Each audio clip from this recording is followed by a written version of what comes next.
Coach? Awesome. It's good. Well, you ask, you shall receive. And we received heat, humidity.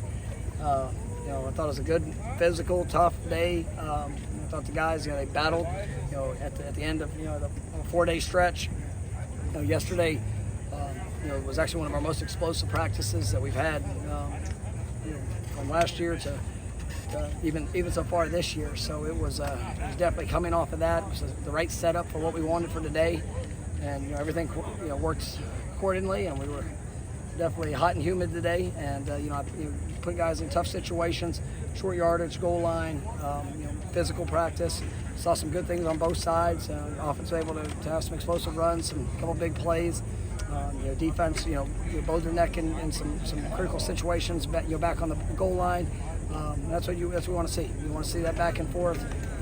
But guys rising up to the moment. You have some guys that are getting opportunities because they're earning opportunities, and seeing what they are, how they capitalize with that. Maybe in a different group, moving up, and then also some guys moving down. So that's all part of as you go through camp. But we'll have an off day. Finish the rest of the day. We've got some meetings and different team building activities.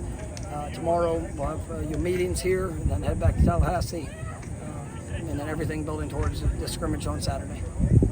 Two very distinct days in Jacksonville, different than in the past. Usually 2 days here, you got to throw a curveball yesterday. You got to change things up. How do you like it? That's good. That's part of what you face. You don't, and I try to take advantage of those, opportunities to share, the understanding that. We might be on a road game, and the bus might break down. We might have something that unexpected show up. I've been on games where we had the entire hotel lose power. We had to move hotels one night. I've been through a lot in my coaching career that presents challenges and distractions. Well, where we have to go, what we have to do. They put the ball down, we have to play. Let's go play. It's got to be the best of our ability, everything that we have. And I thought our guys.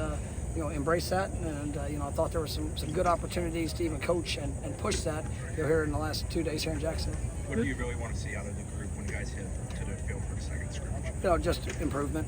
For all guys of what they've done, where they were in scrimmage 2 compared to where they're going to be able to perform in this next scrimmage.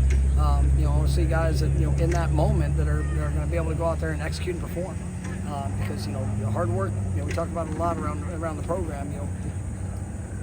Hard work matters, but it doesn't guarantee success. And a lot of guys that work hard, but you struggle out there, and you got to be able to execute. You got to be able to perform. When your number's called, you got to be able to show that consistency. And so, ultimately, that's what we're pushing for, and that's what I want to see come Saturday. Coach, you talk about the team building. Can you give me a good specific moment from this trip in Jacksonville where you've seen that with your guys? Yeah, I'll leave a lot of the specifics of what we do to what we do, but it's just time together, and seeing guys from all different places, different positions. We break up the team in a lot of different areas, and then see them work together, to see them spend time together, to get to know each other better. Because every team's different, and we're still working hard to build the identity of what this one's going to be. But times like this definitely help push that, and just. You would have a huge focus on the relationship aspect of what this team is continuing to build. We couldn't see it great. Was that like a board drill you guys had going? It was a goal line drill.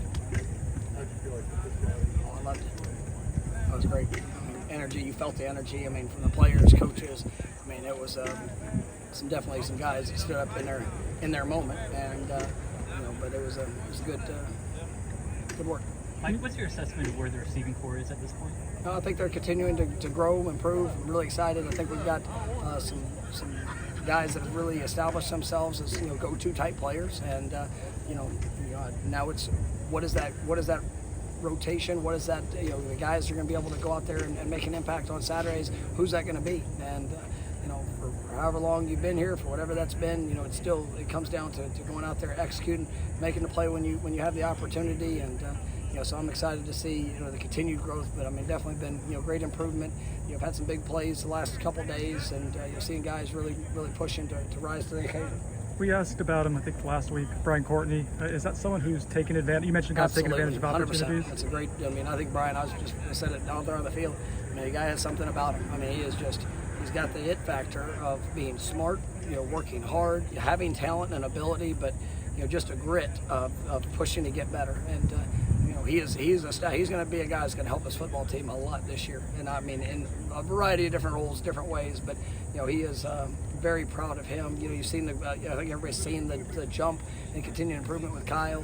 You know, excited about Jackson, what he's going to be able to do. You know, Brian, you know, obviously we got 2 young freshmen that are, I think, really special. And so, I mean, all those guys are continuing to grow, but I think Brian Courtney's probably had as I say improvement, but just as much continued growth as what you'd want to see, you know, across this team, and you definitely fired up for him. Coach, Mike, where are you right now with this passing offense? How much better do you think you can get in the next few weeks? I'm very excited about it. You know, we've been able to push the ball down the field. You know, we've got some really good playmakers, you know, throughout the offense, and you know, I think we're gonna have a lot of versatility of what we're able to do, you know, vertically as well as horizontally. You know, guys that are understand, you know, spacing and zones and that aspect of the game. So, you know, I think it's got a chance to be, you know, really good. And I love with the quarterbacks, you know, their comfort in what we're asking them to do, and just continue to push to get better. Coach, what have you seen from Shaheem Brown looking as he continues to progress and become even a more pivotal part of this defense? Yeah, you know, I think he's had some great growth too. You know, a guy that's played, you know, had some all-conference, you know, recognition, but you know, I think he's playing by far his best football since he's been here. You know, just even some of the finer points of coverage, you know, understanding, you know, where to be, you know, making sure that you're playing half a step faster. You know, I think he's improved in his tackling, you know, and you know, I've got big expectations, you know, through whatever 12, 13 practices in. I mean, I'm really pleased with what I've seen from Shaheem. Have you seen any growth leadership-wise, maybe from him off the field, or Yeah, just? you know, he's been a guy that you know, he really is. Somebody tries to be a part of the action, you know, and that's what he was last year. You know, we had some guys that, you know, were a little bit older, maybe you know, did a little bit more. But I mean, I think Shai has earned the right to be able to put himself out there because of how he's worked. You know, and I'm still pushing him, you know, from just the consistency in all things. And but I think he's a great leader for us, and you've definitely seen his confidence continue to emerge. We talked to Marvin yesterday just about his development expectations for the season. What have you kind of seen from him in the offseason and that camp? Yeah, he had a special summer. You know, I think his growth, you know, just through the workouts, you know, it was one of those things. You know, he's been limited here the first whatever it is, you know, week and a half. You know, the night before we started camp, you know, we had a slight rolling of the ankle, you know, doing a little bit of extra work, and you know. So obviously getting him back to full speed and getting him participating here this week was big, and I think you feel his presence, and you just the details, the discipline. You know, he's got all the physical ability and tools, and so you know, getting him out there has been good, and you know, seeing him push to go get better. But you know, very pleased with what I've seen from him this week. We see the end results on some of the long runs by Sam and Jalen, but like, how's the run blocking coming along? No, I mean, you got to have space, and you know, it's one thing to be able to run a long way, but if you don't have space, it's hard to get there. So, you know, I'm really, I mean, our run game, you know, the explosiveness I think we'll be able to have, but you know, even more than that, it's just the consistency in you know, sometimes that tough yardage where it might not be as much space, but you know, seeing guys that are bombing it in there, confident in their tracks, you know, we're still pushing to get better at that. But I mean, it's something that has, you know, myself, my coaching staff very excited, and you know, it starts up front with the line, the tight ends, you know, even the other backs, you know, times whenever they're in there blocking for each other. But it's really good to see guys, and if you get space, you got to make something happen with it. That's where the God-given talents of a back have to show up, and I think these guys are showing that they're definitely very capable. All right, all good.